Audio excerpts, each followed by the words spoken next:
Yuk, siap.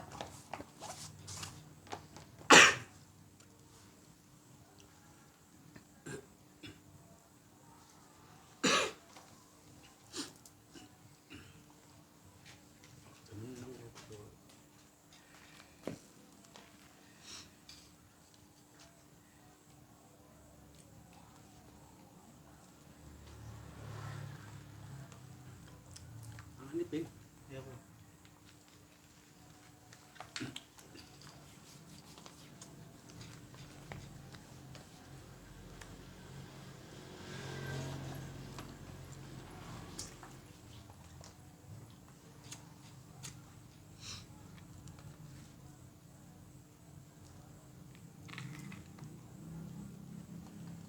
Jadi minum kopi tambah mantep. Awet. Cocok.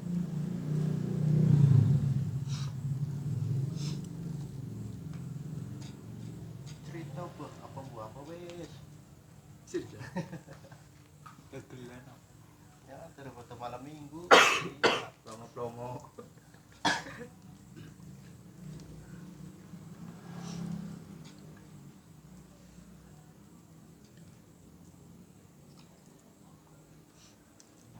ya? Ambil Pak. Mengenal.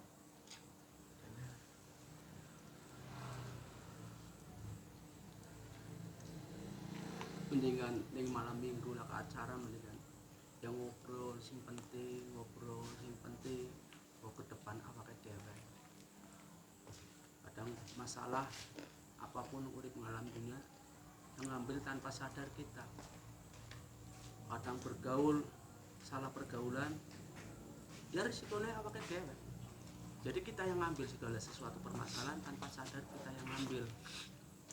Tapi kadang manusia yang dikedepankan tuh ego. Jare dewek bener dieling wong tua ya tetap tidak mau. Tapi setelah musibah dan kejadian itu baru menyadari itulah kehidupan. Banyak kehidupan apapun tanpa sadar kita yang memilih, bukan orang lain. Kita minum, jangan salahkan orang lain, salahkan diri kita. Itu tanpa sadar kita yang ambil. Kita yang ambil, kita yang bikin pusing keluarga kalau terjadi apa-apa. Atau over minuman, overdosis, rumah sakit, orang tua, lingkungan yang pusing. Tapi apakah kita menyadari kesalahan manusia, kesalahan kita? Nggak mau disalahkan. Setelah kejadian baru merasa saya salah. Itulah kehidupan manusia.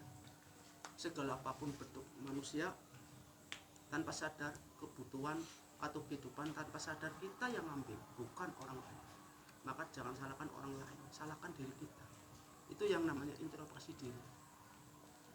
Di sini kita belajar apa arti kehidupan supaya kita bisa hidup menjalani kehidupan. Ya satu keseimbangan, belajar dan mempelajari. Ya makanya jenengan kabeh kita belajari kehidupan. Insya Allah kalau kita mempelajari kehidupan, langkah kita ke depan lebih hati-hati. Ikutlah arus kita, bukan jangan ikuti arus orang lain. Itulah kehidupan. Yakin. Ya, kita berusaha dan yakin. Kehidupan manusia sudah digariskan sama kehidupan manusia digariskan sama Allah, bukan sama orang lain atau siapapun. Makanya kita belajar di sini, belajar menjalani kehidupan supaya bisa hidup di masyarakat sama orang tua. Makanya sebagai umat awaken jenengan kita sering harus introspeksi diri, bercermin. Gunanya cermin bukan untuk melihat wajah kita, tapi tingkah laku kita. Sudah baikkah kita sama orang tua, sudah baik kita sama lingkungan, dan seterusnya. Insya Allah bismillah hidup kita akan tertata. Jadi pelajari hidup kamu supaya kamu bisa hidup, dan mempelajari hidup kamu jangan sampai salah langkah atau ke lubang yang sama kesalahan. Ya semua itu dari kita, semua itu dari kita, dari arti yang paling dalam kita. Makanya Makanya belajar dan mempelajari kehidupan itu penting. Itu keseimbangan. Rasa dipakai, rasa ora pantes karo wong tua, rasa ora pantes sama lingkungan. Yang perlu diterapkan di situ. Kita menjalani kehidupan harus pakai rasa malu. Itu penting banget, rasa malu. Kamu sebagai contoh, figur untuk keluarga, ke depan untuk keluarga. Contoh, rasa malu, ya, rasa tahu diri. Itu penting banget. Karena kita pelajari di sini, kita mempelajari semua kehidupan, kita pelajari semua kehidupan. Rasa dipakai, rasa malu, rasa tahu diri, rasa bersalah kuat, dan diperbaiki rasa kesalahan itu. Ya semua dari kita. Jangan kita ego, selalu benar, yang lain salah, orang tua salah, jangan. Nggak ada orang tua pengen lihat anak susah, itu nggak ada sama sekali. Di sini kehidupan, supaya bisa hidup, menjalani kehidupan, supaya setara dengan kehidupan. Insya Allah bismillah, awak jenengan akan tertata kehidupan. Walaupun itu sudah nata, belum tentu kita baik dipandang masyarakat. Padahal itu sudah yang terbaik, tapi belum tentu dipandang masyarakat itu baik. Makanya kehidupan itu panas banget. Ketakutan, banyak kesalahan disengaja, luar biasa. Yaitu rasa gak dipakai, rasa malu di situ. Kadiran apa awak dhewe? Anaknya wong ora duwe, sing kadiran siapa? Anaknya wong ora geblek. Ya, di sini kita belajar rasa dipakai. Ya, mudah-mudahan awak jenengan bisa introspeksi diri, nata urip. Di sini nggak ada istilahnya kesombongan. Buat apa sombong? Banyak ke sini ke apa minta kekebalan. Banyak di sini minta sesuatu. Tapi buat apa saya kasih? Kesombongan adalah awal dari kehancuran. Itu pasti. Tapi kesadaran, kesabaran, insya Allah Allah akan ngasih kesuksesan. Allah akan jenengan kabeh.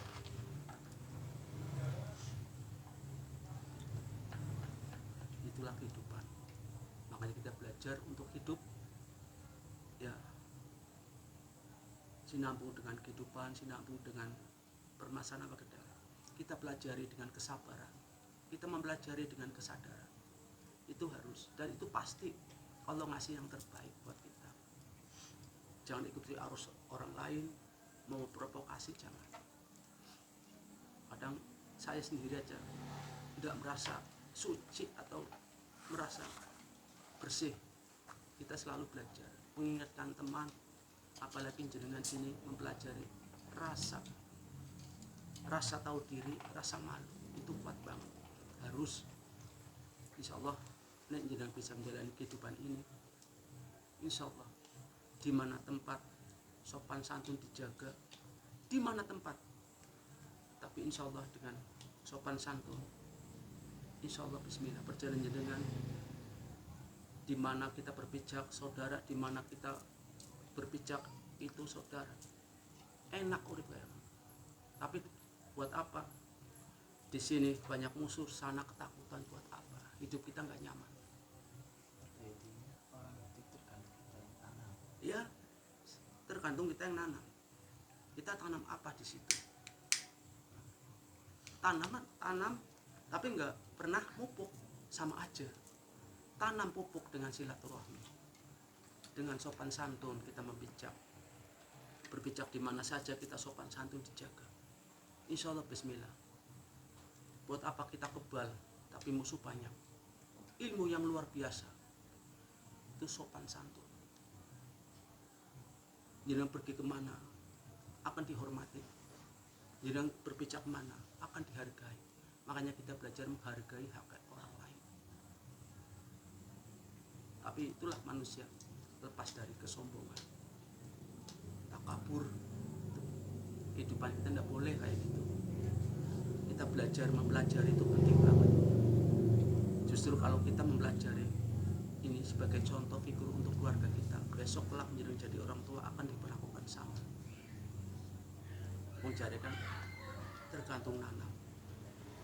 Dulu jenengan sering mukuli orang, itu hukum alam. Suatu saat jadi punya anak diperlakukan sama, itu tanaman kita. Nah, makanya kita belajar jangan sampai keturunan kita terkena musibah karena ulah kita sebagai orang tua.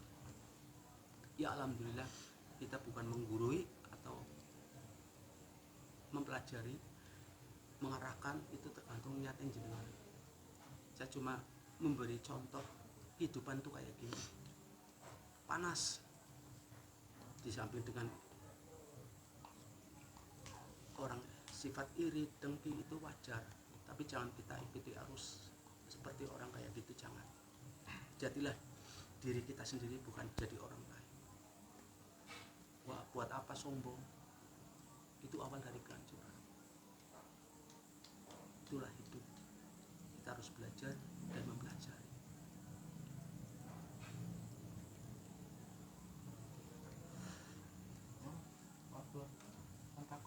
Mau tanya kan apa kan maksudnya dikenal di masyarakat ahli spiritual kan, Insya Allah. saya cuma mau tanya apakah Abah itu bisa sendiri atau belajar, dan itu sejak kapan, Bang? Jujur, sebagai manusia, sebagai umat, saya sendiri pribadi tidak pernah meminta sama Allah, tidak pernah meminta. Permintaan saya supaya selamat, menjalani kehidupan itu selamat. Secara dohir dan batin kita minta keselamatan, barokah.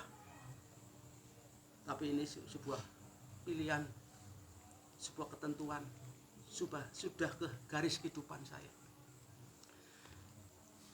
Jenengan bertanya sejak kapan? Tanpa sadar saya dikasih klip ini sejak dari kecil, jadi ortotidak. Pernah kejadian gini, dulu kan orang tua setiap maghrib masuk, udah maghrib mau adzan masuk, itu bapak saya almarhumah masuk. Saya tanya, saya jawab, saya lagi banyak teman bermain, main kelereng. Maghrib sampai saya nangis, tetap digeret. Maghrib, kata orang dulu kan, maghrib deh dunia lain sendak kalah, itu dunia lain keluar. Saya diajak main kesana kesini, sampai orang tua saya ngajar saya sedikit keras. Kon kan ini maghrib mesti ngobrol deh, Pak. Kon kayak bang stres, kayak orang stres gitu. Dikira gila. Iya. Nah, tapi kadang orang tua nggak ngerti yang saya rasakan. Cerita pun orang tua nggak peduli. Pelan, bulan, bertahun tambah terus. Saya lebih jelas mata saya, dan mata saya bisa berinteraksi dengan jarak jauh. Dan orang tua pun gak percaya saya cerita. Suatu ketika saya diajak main sama almarhum bapak saya ke saudara. Di perjalanan saya ngobrol, Pak, itu ada cewek, itu ada ini. Bapak jawab apa? Saya jangan ngawur. Bener Pak, itu ada cewek. Bisa jangan kelantur ceritanya. Bapak pun gak percaya yang saya alami. Itu awalnya apa ya? Itu awal dari itu. Kadang saya bingung, di situ saya masih kecil pun masih merasa. Saya cerita sama bapak saya juga nggak percaya, apalagi sama orang lain. Nah, pelan-pelan saya mengamati kehidupan saya. Saya dilahirkan orang susah. Bapak saya nelayan. Ya, saya cerita, ini ada ini, nggak pernah percaya. Dari awal kejadian ini, saya dikasih kelebihan ini, saya bingung, saya harus menjalani kehidupan yang gimana. Di sisi lain, kok kehidupan sini kok beda, ada dua dunia. ada dunia beda. Saya di saat waktu itu udah bisa membedakan antara dunia lain dan dunia nyata. Kok ada yang rambutnya ini ada tanduknya, kok sedangkan di alam kita kok kayak gini. Nah, di situ saya nggak ngerti memilah itu dunia lain atau dunia nyata. Di situ saya ketakutan banget. Sampai Pak tadi maghrib, habis maghrib itu di pohon ini ada orang nangis, cewek. Jawabannya Pak, saya jangan ngelantur ceritanya. Seturu itu manggil saya jangan ngelantur turu. Sampai suatu ketika Bapak penasaran, almarhum penasaran, cari kan orang pinter, dikirain saya stres. Pas jadi orang pinter ngomong, ini mungkin demam. Waktu itu saya lagi sakit, ini demam jadi ngigo. Orang pintar itu juga nggak percaya dengan adanya saya bisa ngeliat. Dikasih air, pelan-pelan, ya saya seperti itu. Dengar suara ini ada orang nangis Pak. Kadang tengah malam, saya mintanya keluar, sampai nangis, sampai diajar Bapak. Bocah cilik, wajah turu-turu. Ada orang minta tolong nangis Pak, seturu tidur cara kasar. Di situ Bapak nggak percaya dengan adanya saya yang lihat, nggak percaya sama sekali. Keluarga pun nggak percaya saya bisa kayak gitu. Dulu kan dibilangnya indera keenam, sekarang bahasa sekarang barang ngetrennya indigo. Pelan-pelan saya perjalani hidup sampai usia gue udah mulai naik. Saya mengalami, dibilang zaman sekarang tuh mati suri. Jujur saya diajak ke tempat dengan naik delman dan berjubah hitam 2. Saya diajak ke tempat-tempat yang luar biasa. Di situ saya lihat adegan-adegan yang luar biasa, seperti kerja paksa, dicampuk, di apa. Di situ saya udah mempelajari itu orang kayak apa. Saya cerita sama apa ya yang ngajak saya ke tempat lokasi ini. Itu kok manusia disiksa, itulah pengabdi setan. Bahasa itu saya nggak ngerti pengabdi setan yang gimana. Ada orang yang tidur buat jembatan kayak gini, itu orang gimana? Ya sama itu ya pengabdi setan. Lah, saya juga ngerti itu pengabdi setan gimana, ceritanya gimana. Namanya orang kecil kan nggak bisa ini belajar, ternyata ya itu. Ternyata saya suruh pulang belum waktunya, kamu pulang. Setelah saya mau masuk ke raga saya lihat keluarga saya nangis lagi pada ngaji. Sampai saya lihat bapak saya nangis, lihat ibu saya nangis. Saya mau masuk ke raga saya, itu saya lihat orang lagi pada ngaji. Ya terus yang tanpa sadar kita masuk, ternyata kita batuk. Alhamdulillah bapak saya merangkul saya, meluk saya. Anak saya sadar. Nah terus berapa hari saya cerita sama bapak saya, gini, tetap aja nggak percaya, tetap nggak ada yang percaya. Cerita apa kok ngawur ceritanya. Anak kecil ya. Dia namanya kecil, orang tua nggak percaya. Pikiran kita nggak ada. Itu pelan-pelan ya. Jadi saya jujur setelah setua ini saya benar-benar ini buat cerita. Ya sekarang saya cerita buat cerita kehidupan. Kita tidak boleh meminta sesuatu sama Allah. Kita tidak boleh memaksa sesuatu sama siapapun. Saya dikasih kelebihan ini karena pilihan sama Allah. Saya dipilih, mungkin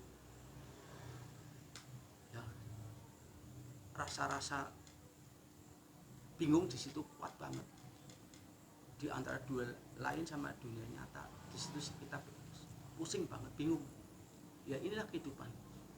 Makanya kita dosa meminta sesuatu,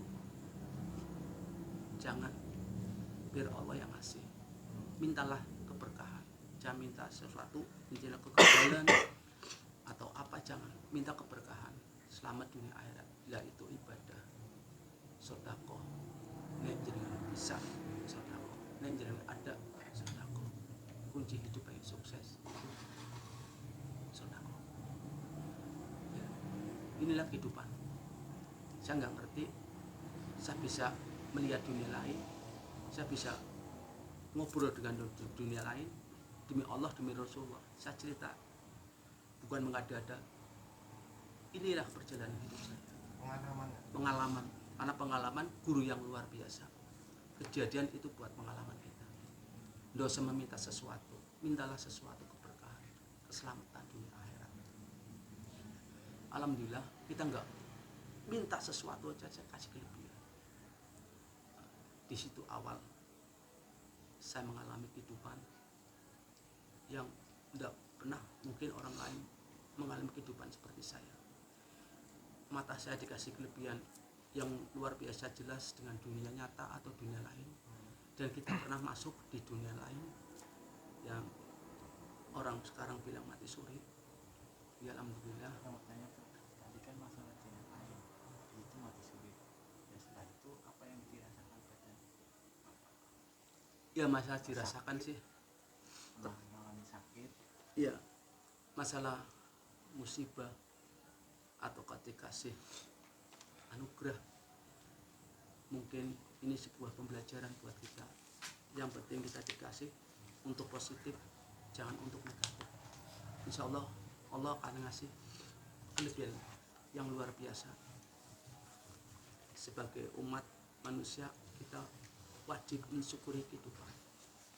Rasa takut itu pasti, ya, rasa takut dengan segala sesuatunya yang saya alami memang luar biasa. Ketakutan yang berlebihan pernah mengalami saya. Suatu ketika ada sosok nangis, dia minta tolong. Di sisi lain orang tua mencegah saya untuk keluar.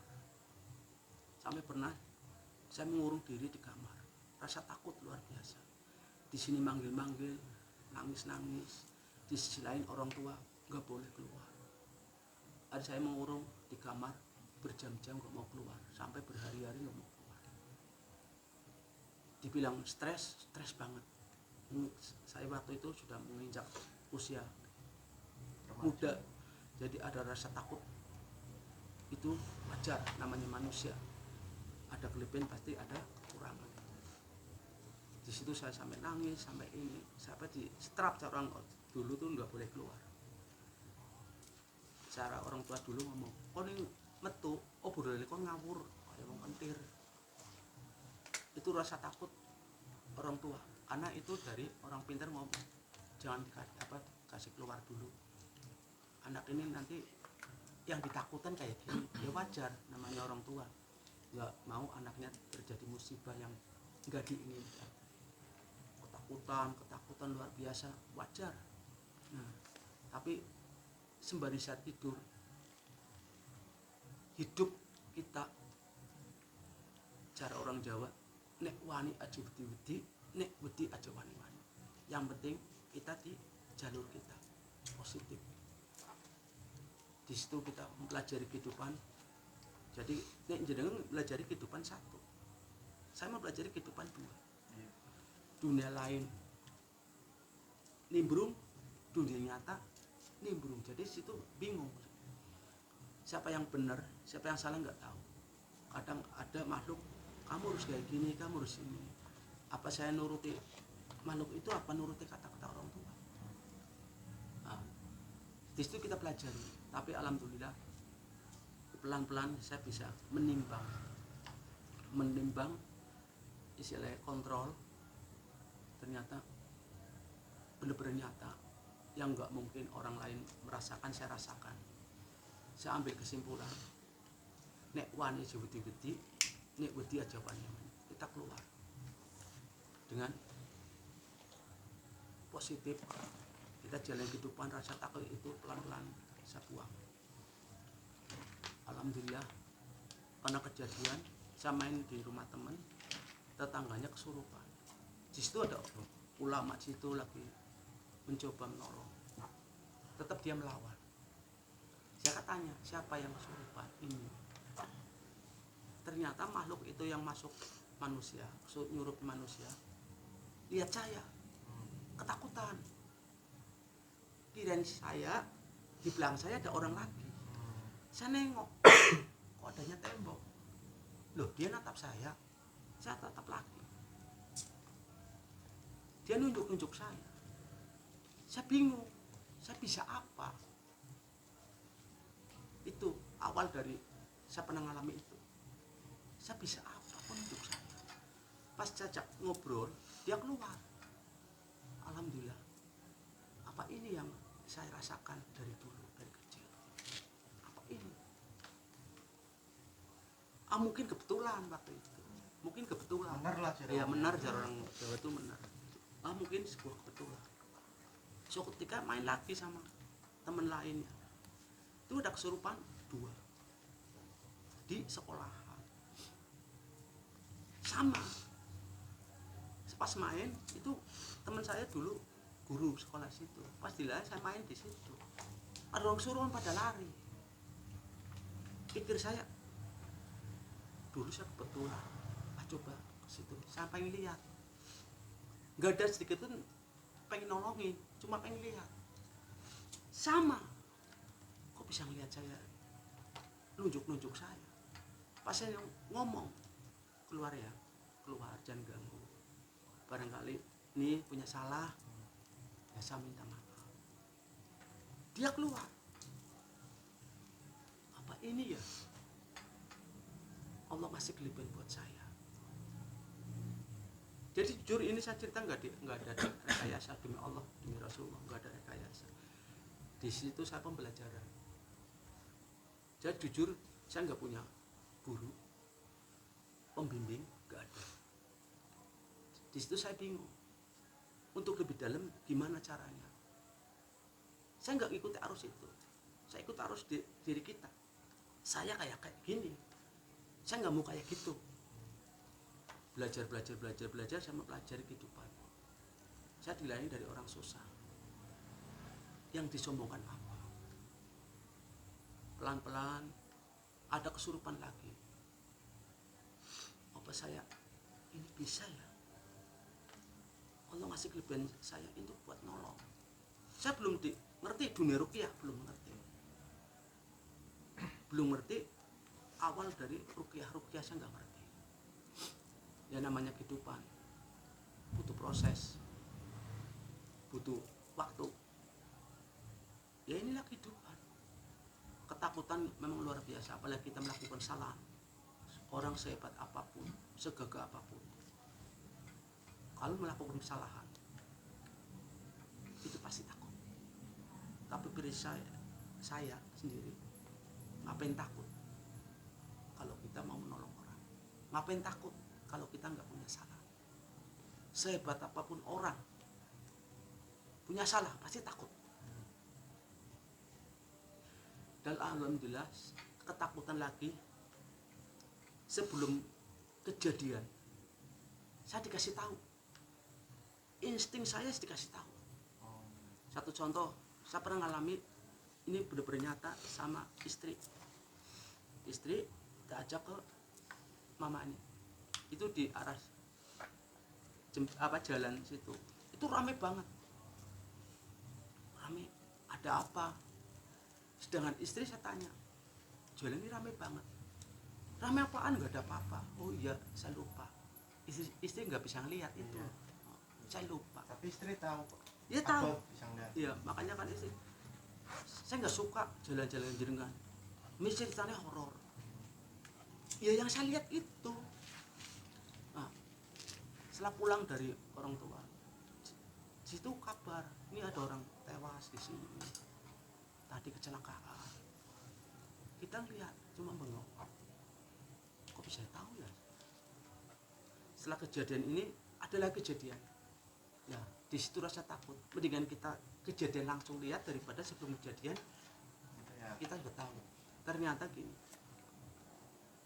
perjalanan hidup orang mau musibah, ada korban nyawa, itu cara tidak langsung dunia lain itu udah menyambut dengan ya caranya dia, saya nggak tahu. Jadi dunia lain itu pada nimbrung, pada nyambut ini ada arwah yang mau diambil, nyawa mau diambil.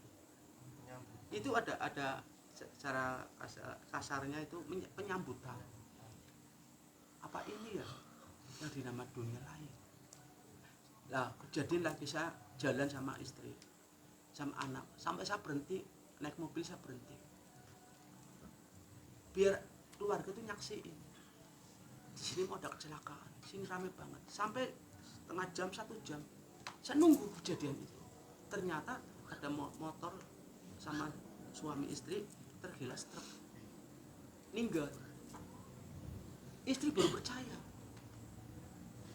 Itu ketakutan yang luar biasa, ketakutan yang mendingan saya lihat langsung daripada sebelum lihat prosesnya terjadi. Kita lihat lah, di situ rasa takut yang luar biasa. Makanya kita, ya Allah ya Rabbi, bimbinglah saya di jalan. Kita tidak boleh ketakutan yang berlebihan seperti ini. Di situ imajinasi saya supaya hilang dengan kejadian itu, jangan sampai saya lihat itu lagi. Sebelum kejadian saya udah ngerti. Makanya kita pelajari supaya jangan masuk ke area itu. Sampai sekarang nggak bisa, masih melekat, insting mata saya masih kuat banget. Nanti sini ada kecelakaan, bentar lagi ada korban. Sampai sekarang saya melawan untuk melupakan sesuatu, itu butuh proses. Tapi alhamdulillah ini sudah ketentuan Allah, saya nggak bisa. Makanya ketakutan wajar dalam hidup, apalagi ketakutan dengan kesalahan sesama, itu kuat banget. Sehebat apapun, sekuat apapun, kalau orang melakukan kesalahan itu punya rasa takut. Di situ kita belajar ambil positifnya. Jangan sampai jenengan melakukan kesalahan itu membenarkan diri kita. Jangan. Kalau jenengan merasa bersalah sama orang, minta maaflah sama dia. Itu menghantui diri kita. Itu wajar. Namanya dalam hidup itu butuh adaptasi lingkungan, ya kondisi, supaya sama teman itu membaik, jangan bermusuhan. Itu prinsip saya. Saya takut dengan kesalahan, paling takut saya sama salah. Tapi kalau benar siapapun, saya nggak pernah rasa takut. Itu. Tapi balik lagi ke yang apa ucapin, kalau wani jauh judi ya. Ini wani jauh judi, ini wedi jauh wani, itu moto hidup saya. Makanya kita belajar dari semua ini, semua teman-teman sini ambil positif. Jangan takut dengan kesalahan. Kalau jadi nggak punya salah, belajar semua kejadian, dipelajari semua permasalahan. Kita sabar, sadar, insya Allah itu kunci luar biasa. Berusaha, semangat dalam kerja itu kunci untuk sukses. Ini ada rezeki, sedekah, itu luar biasa. Doa yang orang teraniaya itu mujarab banget. Atau contoh sama orang tua, kita harus ngertiin keadaan. Insya Allah doanya orang tua ibu itu luar biasa, mujarab banget. Makanya jenengan berani sama orang tua, jangan harap bisa, jangan harap, karena kunci semua itu dari orang tua. Ini anda rezeki jenengan, ya saudara, nikmat hidup, berbagi itu nikmat, benar-benar nikmat. Makanya pelajari hidup kamu dan belajar dari kehidupan. Gak usah takut dengan keadaan, yang penting jenengan benar. Itu hidup. Sampai mana sampai Jam banyak baca. Belum toh. Ini toh. Sudah. Kalau kalem bocor bro. banyak orang ya tetangga sini, alhamdulillah setiap tetangga sini lingkungan ada musibah, ada manggil saya, ya selagi saya bisa menolong saya tolong. Ini orang peribahasa, orang mengatakan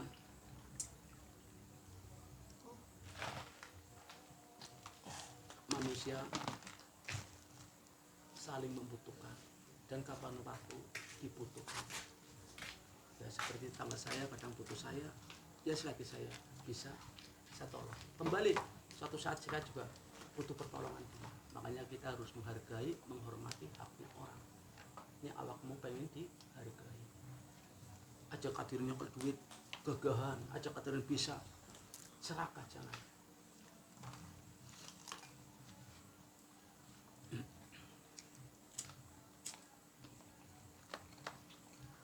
Yang bikin makan. Mana pin? Jam kental jam Ya lah, meli orang panik. Itu kan melu takon masalah mau kan cerita masalah kerasukan. Kesurupan. Ya kerasukan kesurupan jadi kesurupan ya. Oke, apa malam bulan itu bisa kesurupan itu sih ke Orang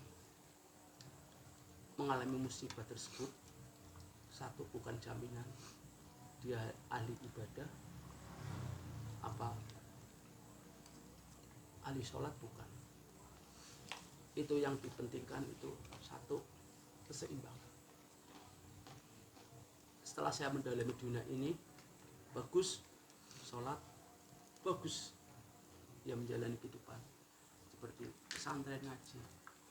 Tapi sini pernah saya mempelajari kok seperti pondok pesantren kan ahli ibadah, itu dikategorikan ahli ibadah. Tapi kenapa banyakan kesurupan massal?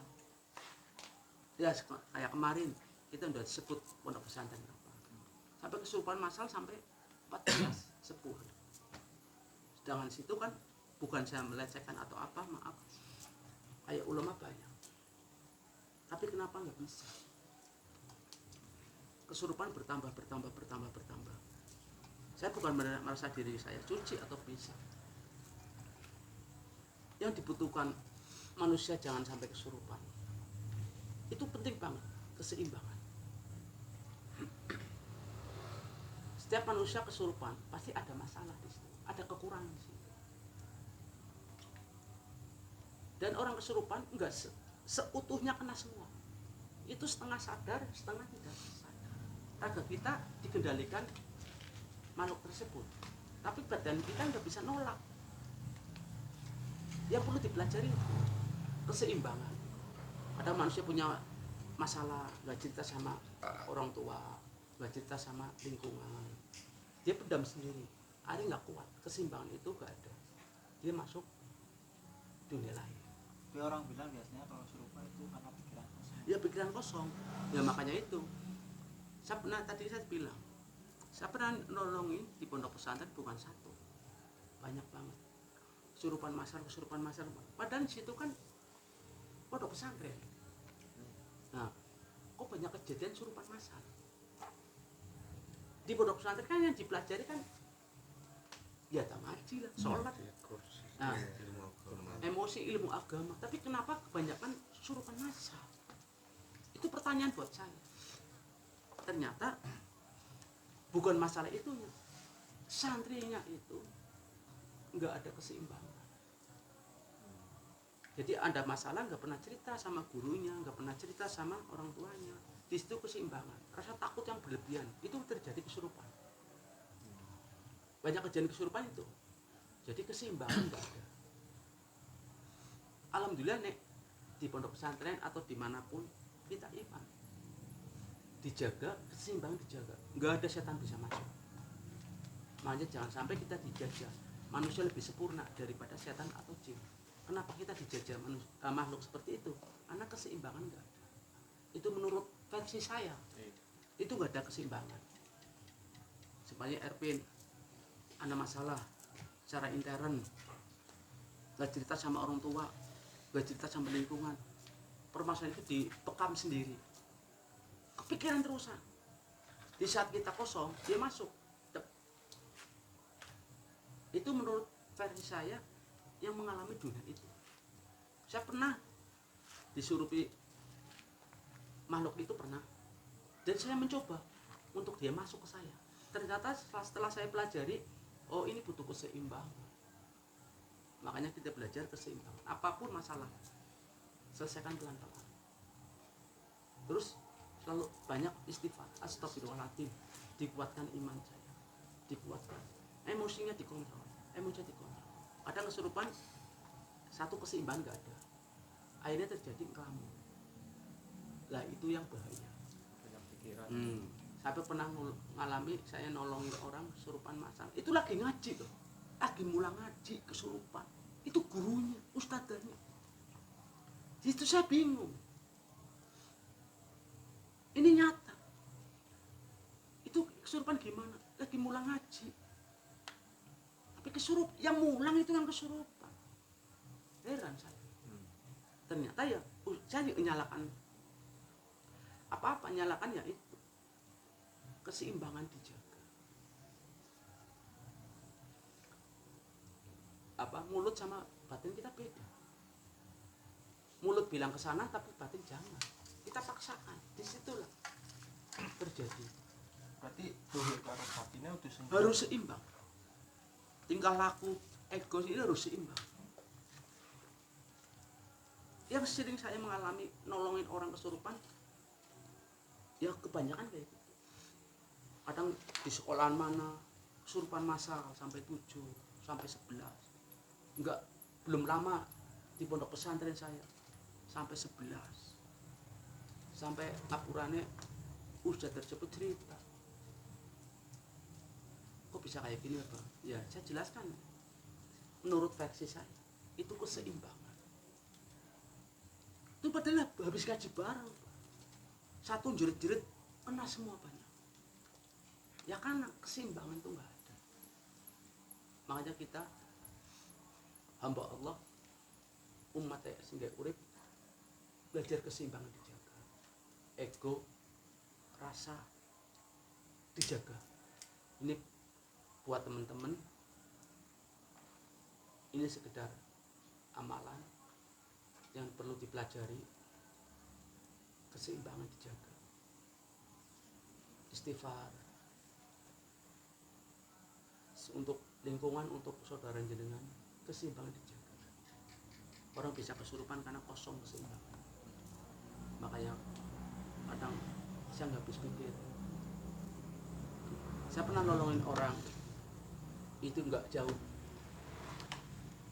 Bapaknya kiai di situ udah mulang ngaji, mamanya juga ngulang ngaji istrinya, anaknya kesurupan terus. Ya bapaknya memanggil saya. Akhirnya bapaknya konsultasi cerita. Saya sama jenengan sama, makhluk singgah urip. Cuma perbedaan, saya nggak bisa seperti jenengan, dan jenengan nggak bisa seperti saya. Kita saling menghargai. Saat ini jenengan butuh saya, kapan waktunya saya butuh jenengan. Saya minta doa satu, Bismillahirrahmanirrahim, bacakan kalimat syahadat. Alhamdulillah anak itu sadar. Terus kiai itu ngomong, cukup kayak gitu Bang? Iya. Emang gimana? Saya udah bolak-balik kayak gini, tapi malah lawan terus. Ya maka tadi saya bilang, saya nggak bisa seperti jenengan, dan jenengan nggak bisa seperti saya. Dia manggut. Iya. Apa saya bisa mempelajari seperti jenengan? Insya Allah. Saya sering mengalami kehidupan tuh kayak gitu. Kadang bingung. Makanya selagi kita bisa menolong orang, tolong. Saya juga dikasih kelebihan. Harus singgah urip untuk diamalkan. Makanya jenengan, ini kalau bisa nolong orang, tolong mereka. bacakan bismillah kalimat syahadat, itu awal, nggak usah dilawan. Insya Allah makhluk itu juga ngerti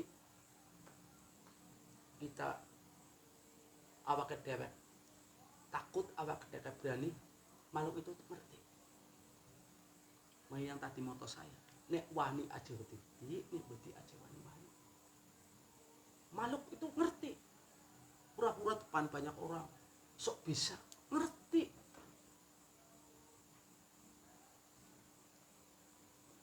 Kalau kita berani, yakin, insya Allah bismillah bisa nolongin. Tapi pura-pura kita berani karena banyak orang, biar kelihatan ini, setan itu bisa baca kita, bisa ngerti kita. Makanya di sini kita belajar. Yang tadi pernah ngomong, orang melakukan kesalahan pasti punya rasa takut.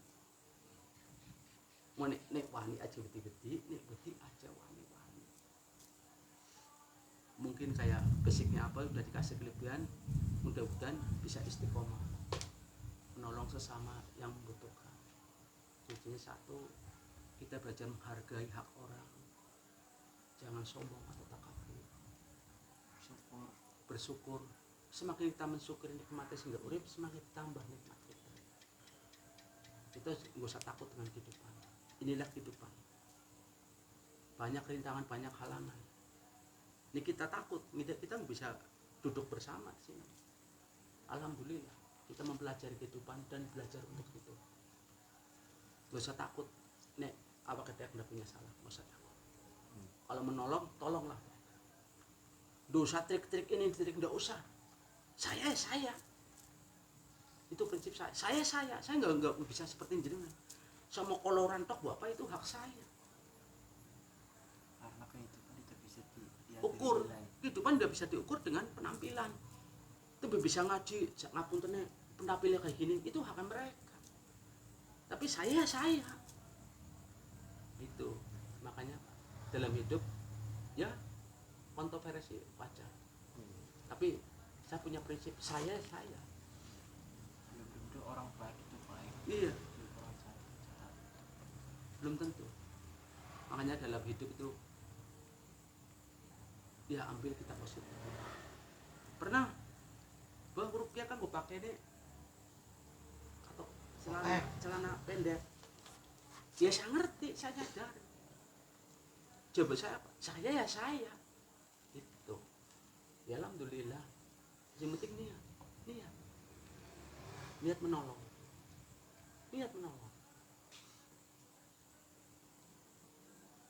Saya jujur aja, banyak sini warga sini atau mana dipanggil untuk nolong kesurupan massal. Ya kita bukan sok hebat atau sok apa. Saya pernah melihat kayak gini, ya itu haknya mereka. Tapi alhamdulillah, mungkin bukan jodohnya mereka, jodoh sama saya. Cuma sebentar, alhamdulillah bisa ditolong. Ya karena satu niat. Nek wani jadi nek wedi aja wani. Kunci saya satu di situ. Nggak usah takut dengan apapun bentuknya. Laka setan nyokot, dadah. Copot Pin. Mungkin ya, warga di sini ngerti siapa saya, mungkin ngerti. Saya nggak merekayasa keadaan, memang kehidupan memang kayak gini. Kita nggak boleh istilah apa punya sifat iri atau dengki. Kalau bisa pelan-pelan dihapus. Mereka saya. Seperti saling menghargai, saling menghormati udah cukup. Hak kita masing-masing. Iya, hak kita masing-masing. Kita nggak mau musik di depan orang, dan saya nggak mau diusik. Makanya ternyata saya bisa menolong orang dengan metode ruqyah. Padahal situ saya nggak punya guru untuk meruqyah orang. Tapi di sini, alhamdulillah, bukan puluhan tapi ratusan orang masuk ke sini ruqyah. Ruqyah karena buang aura negatif. Itu pertama penyembuhan itu zamannya Kanjeng Nabi. Itu itu saya otodidak mempelajari dunia ruqyah. Alhamdulillah semua bermanfaat untuk semuanya. Selagi bisa saya tolong, saya tolong. Dengan ruqyah saya nggak kasih minum apa, dengan amalan-amalan sehingga urip, niat saya untuk menolong, alhamdulillah bisa buang kotoran tersebut. Sampai ada muntah darah, muntah ini, ya alhamdulillah itu kehendak Allah. Manusia boleh berusaha, semangat, yakin, kembali Allah yang menentukan. Yang penting dalam hidup kita nggak keluar dari koridor agama kita, nggak keluar dari koridor relnya kita. Jangan sampai kita keluar dari agama lain. Itu kuncinya satu, yakin, seyakin-yakinnya saya bisa nolong, semampu saya insya Allah saya bisa nolong. Yang penting orang kesini yakin, mudah-mudahan alternatif ini bisa nolong sesama. Ayo jenengan insya Allah silaturahmi sini, namanya silaturahmi kan nambah berkah, nambah rezeki. Dalam hidupnya penting sharing kekurangan, cerita permasalahan, kita ambil sisi positifnya. Gak usah ketakutan atau takut kalau jenengan untuk melangkah bener, gak usah takut. Kalau ada teman atau siapapun tangan jenengan minta tolong, insya Allah yakin kapan waktunya jenengan minta pertolongan, insya Allah bismillah. Itu masalah ruqyah kan ana sing bisa kerasukan, ana sing ora kok piye ceritanya. Ya, orang bisa diruqyah kesurupan karena makhluk itu mau dikeluarkan nggak mau, itu perlawanan. Lah di situ jenengan wani ora membuang aura negatif dari manusia tersebut. Dia kan nggak mau dikeluarin dari raga itu, dia masuk kesurupan. Jenengan wani ora ning wani dadi ora wani ora dadi. Ning jenengan untuk kebaikan ngapain takut? Makanya tadi moto saya, nek wani aja wedi-wedi, nek wedi aja wani. Nah, setan seperti magnet. Anda berani, dia mundur. Anda mundur, dia berani. Di situ jenengan bisa ada keseimbangan itu dijaga. Ngapain jenengan nolongin kalau takut? Jangan karena teman pura-pura pintar, jangan. Niat. Kalau saya niat, gak ada rasa takut bagi saya. Apalagi sama makhluk, manusia lebih sempurna, ngapain takut? Justru nyoba adrenalin jenengan. Coba digentak, aku ora wedi karo kowe. Wis kono wedi. Urusan wedi. Itulah maksudnya mau nolong tolong. Gak usah takut. Yakin seyakin-yakinnya semua Allah yang ngatur. Kita berusaha, Allah yang menentukan. Gak usah takut. Pelajari masalah ini, insya Allah luar biasa. Sambil Ambil. sambil Silakan barangkali jenengan punya unek-unek untuk mengantisipasi permasalahan jenengan. Monggo silakan sharing sini. Mumpung daripada kita keluar malam gak ada penting, kita sharing untuk kebutuhan besok kelak. Jenengan mesti butuh momen seperti ini, waktu seperti ini. Wong apure zaman penjajahan Belanda, cara kasarnya nek bangsa Indonesia nggak berani mati, nggak bakal merdeka.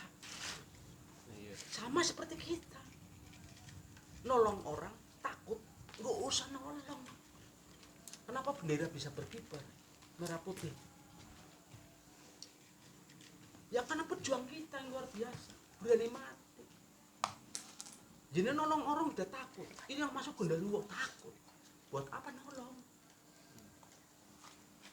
Itu sinambung dengan perjuangan. Yang hidupnya penting banget.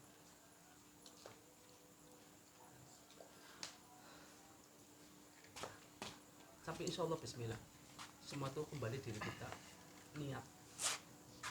Niat diniati. Program ke depan apa Pak? Ya program ke depan kita harus satu, ikuti arus kita, jangan ikuti arus orang lain. Jadikan diri kita sejati ning diri kita, jangan ikuti kehendak orang. Bismillah, kalau jenengan mau ibadah yang baik, jangan menampil riya atau sombong. Kalau jenengan pengen punya jati diri, belajar ya bicara yang benar, jangan asal-asal bicara. Keseimbangan, keseragaman itu dibutuhkan. Jati diri jenengan bisa kelihatan. Selagi orang minta tolong mereka karena dia butuh jenengan, gak usah takut. Gak usah takut dengan keadaan. Wong urip bakal mati. Dalam saya menolong orang, mungkin ajalnya di situ ya mau apa lagi. Makanya tadi saya bilang, nek wani sing gede-gede, dia jangan iman. Itu motor hidup saya. Ya alhamdulillah banget. Keluarga, teman, lingkungan pada mendukung. Selagi saya bisa nolong saya tolong. Apapun bentuknya. Gak usah takut dengan keadaan. Moto hidup jenengan, nek wani aja wedi-wedi, nek wedi aja wani-wani. Jadikan diri kamu, jangan jadi orang lain. Belajarlah dari masalah. Itu guru yang luar biasa.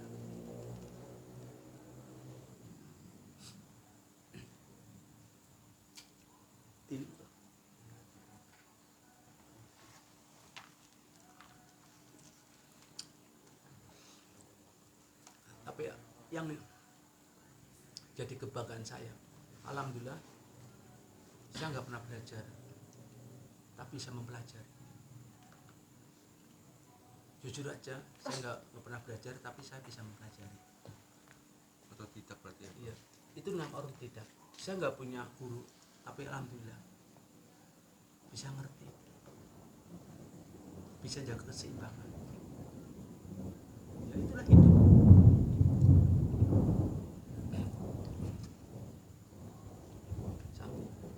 Insyaallah, bismillah, hidup tuh panas, tapi nggak usah takut dengan kepanasan. Itu untuk motivasi semangat.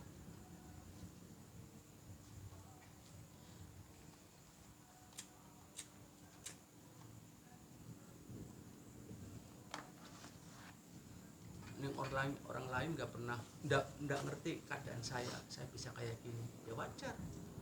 Dia ngomong apa wajar, tapi saya nggak ikut arusnya mereka. Apa ngomong A ngomong B, biarin. Itulah kehidupan. Suka pasti ada yang nggak suka, itu wajar. Ada yang pro, ada yang kontra. Ya ada pro dan kontra, tapi saya nggak masuk permainan itu. Enggak, saya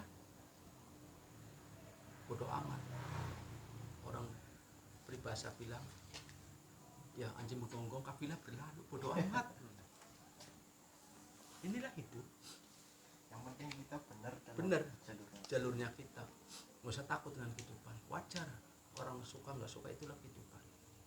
Ya tadi saya ngomong, anjing menggonggong kafilah berlalu, bodoh amat. Sing bener gue kadang salah. Nah, Coba nih salah. lu bener maning salah ya. Makanya saya alhamdulillah bisa ngontrol emosi, ego. Itu yang saya harapkan. Selamanya kita bisa ngontrol. Seperti jalan harus bisa ngontrol. Namanya manusia, punya kelebihan pasti punya kekurangan. Tapi belajarlah kekurangan itu ditutup dengan kebaikan, dengan semangat, dengan berusaha. Saya yakin.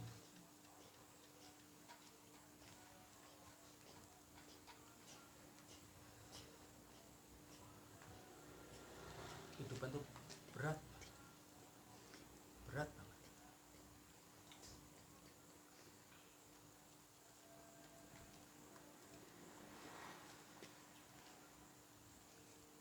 Mungkin ada yang mau nanya lagi masalah nolong. Yang perlu dicatat semua yang ada di sini, saya mempelajari ruqyah bukan jarak dekat. Saya pernah video call sampai Taiwan, Rukia, Jakarta, Kediri, itu dengan video call. Memang benar ilmu Allah itu nggak ada batas. Selagi manusia mau mendalami ini. Saya tadinya nggak percaya ruqyah jarak jauh Taiwan.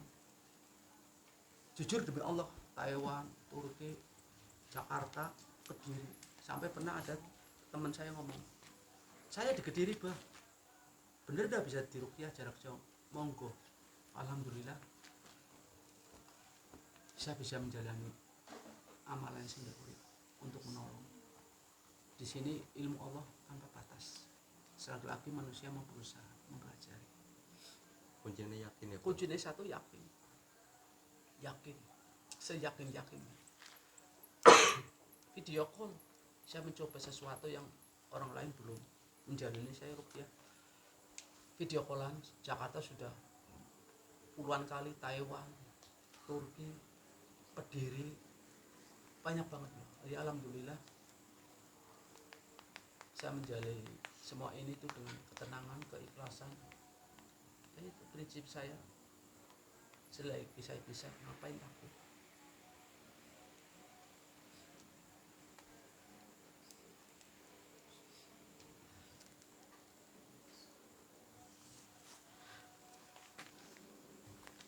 Makanya ketakutan itu sangat benar-benar bisa tidak kita terkontrol dengan ketakutan tersebut, bisa tidak kita terkontrol dengan ego emosi tersebut. Di sini kan jenengan bisa menetralisir semua yang dialami, dirasakan jenengan. Oh ya, astagfirullahaladzim, aku emosi ini ya Allah, ya Robbi, kontrol.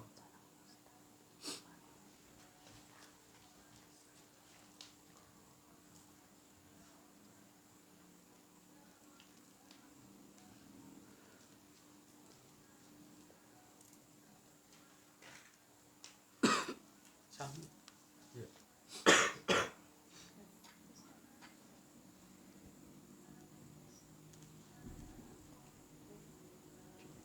Pintu.